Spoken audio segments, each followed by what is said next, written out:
My goodness, what a handsome devil that was.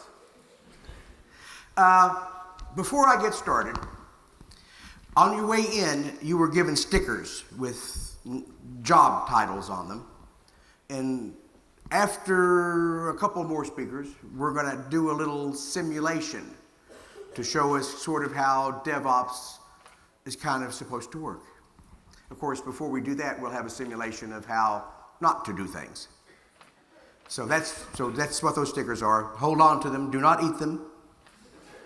Does anybody have one that says, did I forget to make DBA? I don't think we have any. Did anybody have DBA on theirs? So I'm going to have to fix that. You have DBA on yours? You have developer on yours.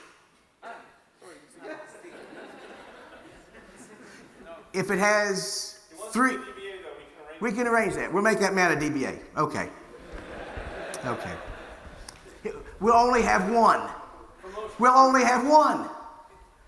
There's no pay raise though, sorry. That was you? Yeah. You used to be a manager. Yeah. He got a promotion. Wonderful. Wonderful. Wonderful. So, I will talk a little bit here about the importance of technical practice in all phases of software development, but I believe it makes these practices much more vital when we start increasing the speed at which we deploy and shortening the pipeline. I think one of the great misconceptions in the world today is that DevOps is a tool we might buy or a set of tools. We've had some folks today who's been speaking about tools. You probably need to change your tool set in order to be effective in this new way of working. But just getting those tools doesn't do it all for you. Just getting those tools and installing them doesn't do it all for you. It requires more than just that. And certainly as we move to a more DevOps-centered world, we'll discover that our teams will have to be different. But DevOps is not just a team you're going to make. You're not going to have a DevOps team and then everybody else continues to work the way they did before. It was going to require more than that. And to steal a line from Steve Denning, DevOps is mindset. It requires us to think differently about how we go about building our products, about deploying our products, how we go about operationally maintaining our products after we deploy them and get them into the hands of our customers. And I think that mindset has to begin with quality. As the little introduction said, that when we try to push new features, new products to our customers, we will often find that they will push back against us. In my career in software development, have many recollections of getting new versions of products. Years ago, we used a lovely database product called Gemstone. Anybody here ever used Gemstone? Yeah, a few. Yeah, wonderful product. They would send us a new version, and we would always put it in the desk drawer for about a week. Because about 3 days after it arrived, they would call us up and say, "Don't install that one." And that's not very good because it made us not want to get new versions of their product from us. We actually got to the point where we sent them our tests and said, "You run our tests, and if they pass, you can send us the new tape. Until then, just wait a little bit longer." And so I want to talk a little bit about how the world changes when we move to a more deployment-centric world. When we first started doing software many long years ago, we would almost always be told when we had to deploy it. The first piece of information you get about any new project is the due date, I believe. Now, the due date, no one knows where the due date comes from. Actually, I do. I do know where the due date comes from. In polite company, I have to say it differently than I would probably back at the barracks, you could say something else. But it turns out that the way they get the due date is they extract it from some orifice.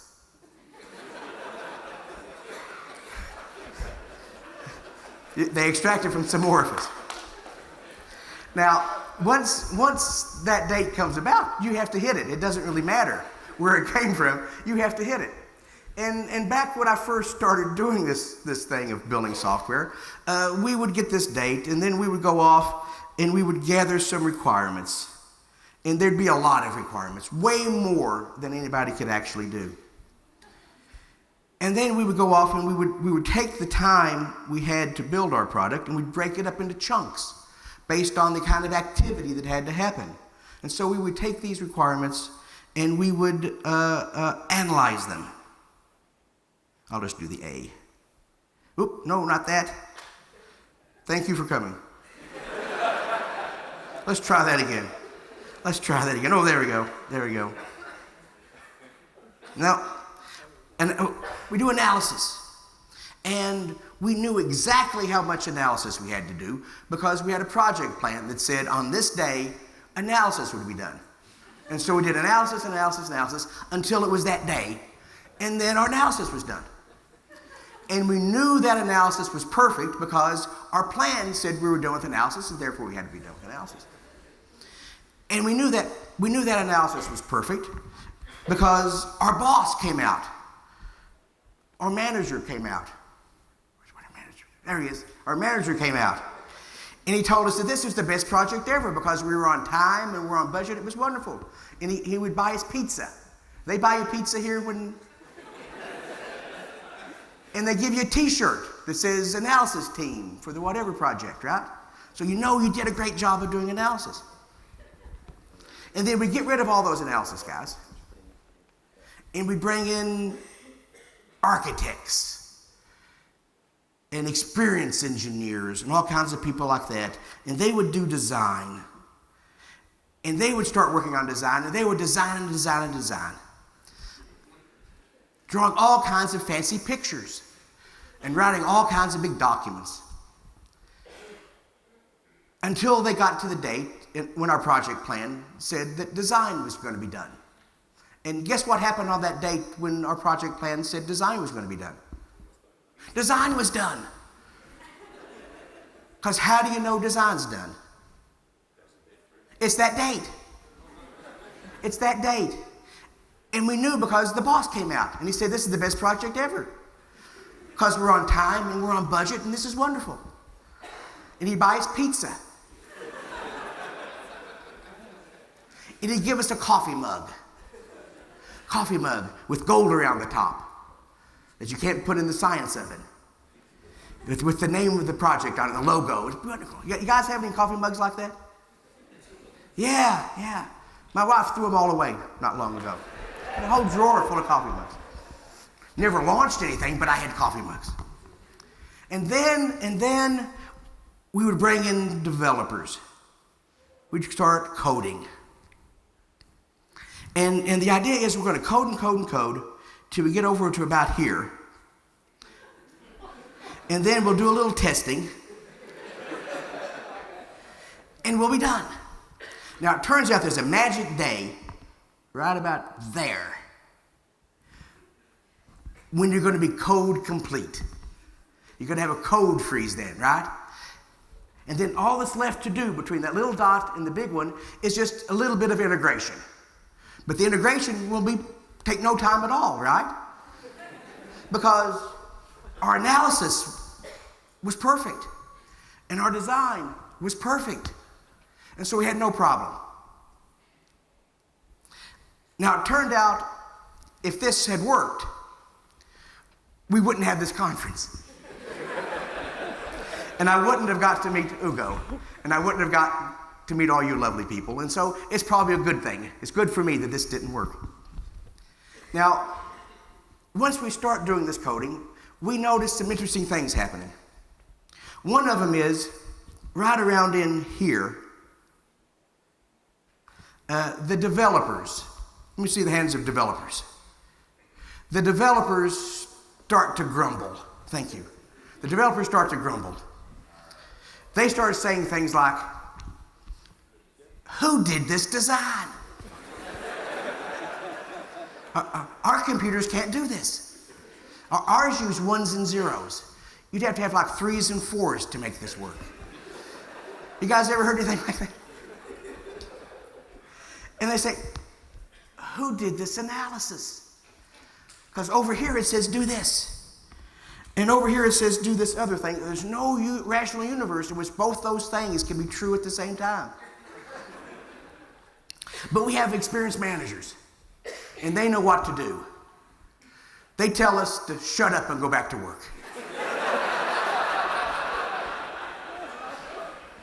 They tell us to work smarter, not harder.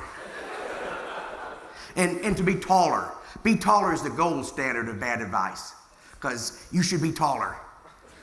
Right? You should be taller. I don't know how to act. What do I do with that information? It's like I should be smarter too, but this is it. I'm sorry. This is as good as I got. And so they go back to work. Our developers go back to work, and they work and work and work until we get over in here, and it just becomes obvious that things aren't going to plan. And so we've got to figure out what to do. And I have a theory about what the first thing we do is. The first thing we do when we start falling behind is we stop doing code reviews. Right? Because the code's already written. And we're behind. We don't have time to go back and look at it again. And so we stop doing code reviews. Code reviews, complete waste of time. And does that get us back enough time to get us back on track? What? No, it doesn't. It doesn't. And so we got to find some place to get some time back. Anybody have any idea where we can go get some time on this project? QA. And we go over to the QA guys, and we say, hi there, I'm from the XYZ project.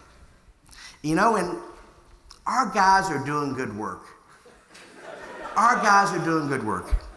But it's just taking just a little bit longer than we thought it was going to. Probably because they're doing such good work. And in our original project plan, we had 6 weeks here if you do testing. Would it be okay if we cut that down to 2? You all ever said anything like that? You ever been told anything like that? Yeah. They say it like it's a question, don't they? Is it okay if we cut? That's not a question, is it? No. Anybody here a real QA person in real life? Yeah. Now, I sometimes make fun of QA people. I make fun of everybody, so it's no big thing. But it turns out the QA people, I'll tell you a little secret. The QA people may act really mad when you do this to them.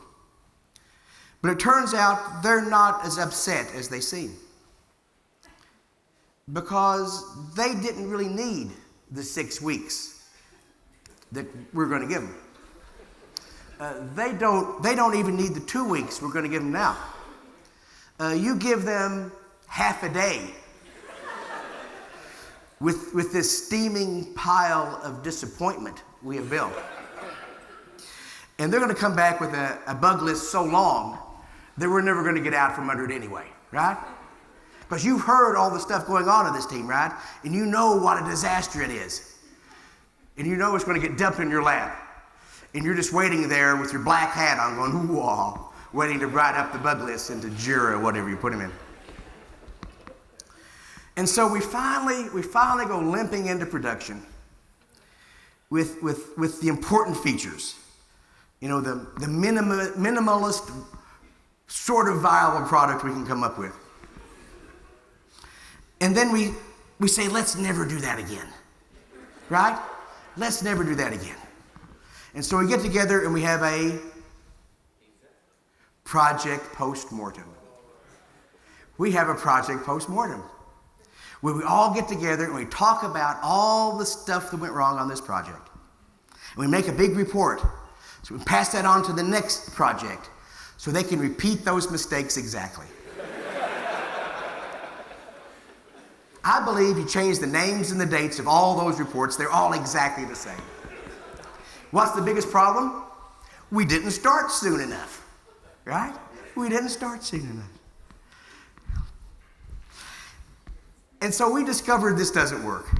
It turns out the guy who invented this, a guy named Winston Royce, back in the 1970s, invented this idea. He wrote a paper about how you do this. And at the end of the paper, he said it won't work. You can go find it on the internet. He said it won't work because there's no feedback. Because here, it's the best project ever. We're on time, we're on budget. And over here, it's the best project ever. We're on time, we're on budget. And over here, the wheels fell off. And there was no way of knowing that was going to happen, except it happened every time. And so we've started coming up a new way of thinking about this stuff back over 20 years ago. And what we came up with was, instead of arranging our work like this, so I can unwind. Nope. Oh yeah, look at that. Instead of working like this, that's all I can do, I'm sorry. Instead of working like this, what we do is we take this time we have and we break it up into chunks all about the same size. And we can talk a little bit about how long those chunks should be. Scrum says no more than a month. I think that's way too long. Most teams doing Scrum start about 2 weeks. Good XP teams do a week or less. I do 2 hours. But I'm really good at this. And we actually take something and we build it. And after a while, we can kind of figure out how much we're going to get done by the time the money runs out. Because they're always going to give us more stuff to do than we can get done. And knowing how much we're going to have to throw overboard early is pretty good. It's good information. But when you do this, and it actually works pretty well, when you do this, there are some things that go wrong. And that's mostly what I'm here to talk about. Because if you're counting on this burn chart, as it's called, telling you what's going on, well, when you draw that little line, it has to tell the truth. It has to tell the truth. What we often see is that when we go and draw this little line, we put a little dot right here, or right here, about where we are right now. It's wrong. It's wrong. Any ideas what can make that point wrong?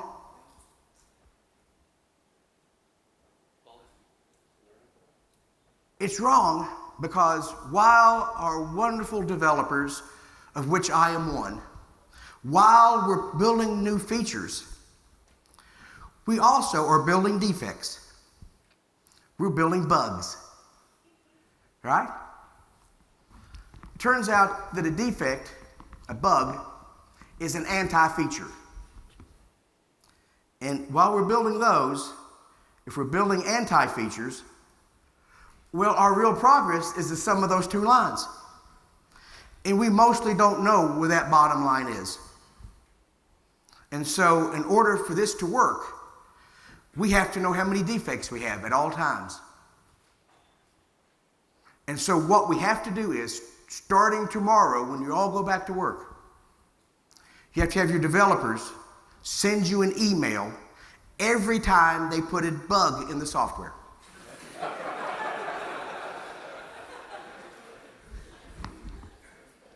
No? Why won't that work?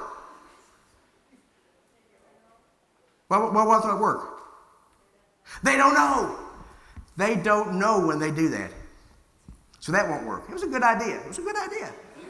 It won't work. Like, some ideas are good even though they don't work. So how do we find out how many bugs we have? We have to test. And so if we're going to do this iterative agile thing, which is the first step in getting to continuous deployment, is we can't have any defects. And we have to have tests in order to find those early. And so we can't just do the testing like we did before over at the end. We have to test all the time. We've had some discussions this morning about folks about very, very important spots in their pipeline was testing. And so we have to have that testing going on. And we're probably going to have to make some fundamental changes about how we do that. Because if we have QA folks sitting at computers with a script, typing in to see if our new features work, and making sure that we haven't broken any features that were there before, well, that may not be sustainable. I like to believe that here in the first sprint, it will take one international unit of testing to test our product. You guys familiar with international units of testing? That's the ANSI standard for what actually I made it up. International unit of testing is something I made up. Now, if it takes one international unit of testing to test our product here in the first sprint, the first week, the first 2 hours, how many international units of testing will it take for the second one? 37. Near, close. 2, it'll take 2. Take 2, because we have to test all the new stuff that got added, and then we have to test anything that was there before because we may have broken it, right? We call that a regression. Okay. How many will it take for the third sprint? 4. I actually believe it will take pretty close to 4. Now, you would think it should take 3 because 1, 1, 1, 3. But it turns out, as we add more and more features to our product, it gets more complex, and there's more interactions. And so the rate at which the effort required to test increases at a rate a little bit higher than the rate that we're injecting new features. And so it's increasing at a rate higher than the rate of our feature injection. But the point is that by the time we get over here to the end, this is going to be a great, great big number. And we aren't going to do it. We're just not. And so we're going to have to find a different way of doing this testing instead of just having some wonderful people sitting with scripts in front of computers. The only solution we have that works is automation. We have to write computer programs to test our computer programs, which means it's not strictly a QA job. It now requires somebody who can write the program to do it and a QA person who can understand whether it's doing the right thing or not. And so we have to have a team that's integrated with those skills working side by side to know whether we're building the product that needs to be built. This may be a fundamental change to how you go about working. It turns out if you want high quality code, I'm going to steal one of Brian's lines. Are you going to say this in your talk? If you say it now, As Brian will say in his talk in just a few minutes, the way you get high quality is to do away with your QA team. He'll explain why that works. You should hold on to that. Another thing that goes wrong. So if you do this whole process, you've got to have automated acceptance tests. Nothing else works. Another thing that goes wrong is that we start out here with a nice, simple little, ooh, that's really bad. Let me try that again. Ooh, I hit the wrong button. I hit it with my tool smarter than me. We're going to start out over here with a nice, simple little design for our product. Imagine that's a little box. Forget that little stuff there. I should be taking Stewart's class on how to draw. A nice, simple design for our product. And by the time we get over here, we need a really good design for our product that supports all the features we've put in it. It has to do those things well. Imagine those are all parallel and stuff. There's a finger drawing. I draw like I draw with my finger. The problem is this is also hard. Because when we go and we evolve our product a little bit, we would like to have a design that looks like this. And we end up with one that looks sort of like that. Mostly because we don't know how to do the other thing. We don't know how to evolve and add just enough design to our product to support the new feature set. And so after a while, our product's design starts to deteriorate. We do what my friend Jim Hongs calls build tomorrow's legacy systems today. Is anybody building tomorrow's legacy system today? Yeah. We probably all are. Because what happens is, instead of ending up here, we end up over here with what in software engineering is technically called a giant hairball. You probably have seen some giant hairballs. Where you change something over here and something over here breaks and nobody could have known that?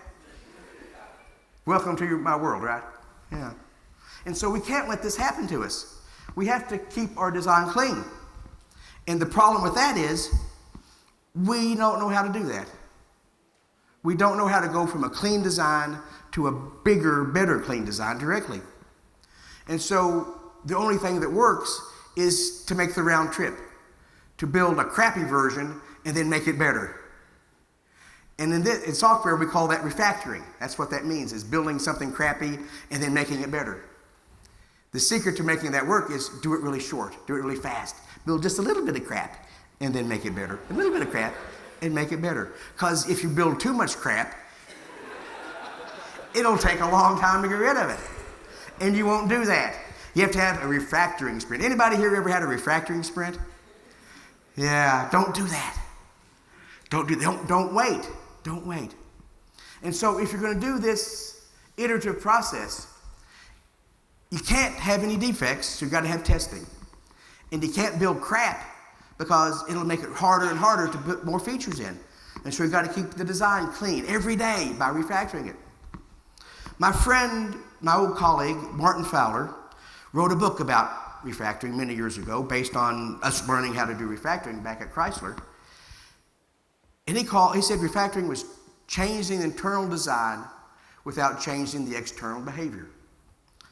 Well, how do you know you've not changed the external behavior? You test. You test. Now, the tests we talked about before, well, they would fail if we broke something, but they're too big. And so we need smaller tests. We call those unit tests, down for the developers to know when they broke something. And so we've packaged these little ideas up in a thing we call TDD, which might stand for test-driven development, but in fact stands for test-driven design, because it's really about designing, isn't it? And so that's a little loop of just a few minutes where we make something work crappily, and then we decrap it, and then we start again. So if we're going to do this process, we have to have tests to prove to the business people that the program, the product, the feature actually works. Feature tests, acceptance tests, customer tests. We have to start out with a crappy design and improve it as we go along. We have to have tests that allow us to do that down at a small grade level. Now imagine we're really doing that. At the end of the day, we'd have a whole lot of tests, wouldn't we? Wouldn't that be wonderful? Now, once you have all those tests, what do you think you ought to do with them? You ought to run them. You ought to run them. Because you don't want the boss to call up and say, we had this bug get out to our customer. I thought you guys wrote all these tests. Yeah, but we didn't run them. We call that a career limiting move. So you don't want to do that. From here, you just have to make the loop shorter and shorter and shorter, so that every day I have a new product with a new feature or two in it that's completely tested, that I don't mind giving to my customer, that my customer wants because it has stuff in it that they want to do that they couldn't do yesterday. And the decision to do that is just based on demand. It becomes into a pull system where features are pulled across our enterprise, pulled across our team, because we're putting stuff in that people really, really want. But that won't work if the new version we give them isn't better than one we had before. And it turns out defects, the negative impact of defects is not linear. You download a new app on your phone and it has one little thing that doesn't work, and this is not very nice. It has two things that doesn't work, and this is poor. It has three things that doesn't work, and it's a piece of crap, and you throw it away. And it rises incredibly. So we have to get quality in at the beginning, because you can't add it at the end. If it's not there at the beginning, you cannot test quality in. You have to start at the beginning with quality. That's the only thing that will allow you to get to this continuous deployment, pulling features through, because without that quality, you're going to be pushing stuff onto your customers who won't like it, and they'll go someplace else, and you can't have that. Thank you.